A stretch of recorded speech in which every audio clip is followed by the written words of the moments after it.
Hey, it's that time of the show. Let's ask the experts, folks.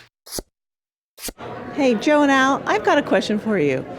If inflation continues to rise, should I invest more in bonds or think about changing the way I invest my money?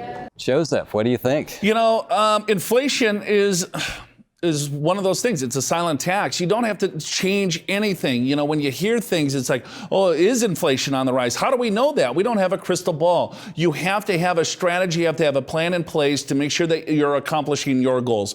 You have to anticipate inflation of 2 or 3% for the last several years. We've almost been in a deflationary period. Did you change your investment strategy then? Probably not. So don't get all hyped up in the noise and start switching things. That's the biggest mistake you do-it-yourselfers do. Have a strategy, keep with it. Let's go to the last email, Al, and let's get out of here. Roger from San Marcos. I just received a mailer that told me if I set up a P.O. box in Nevada, I could claim Nevada residency. Is that a good way to avoid California tax? Very quickly, Roger, the answer is no. It's a good way to go to jail, Roger.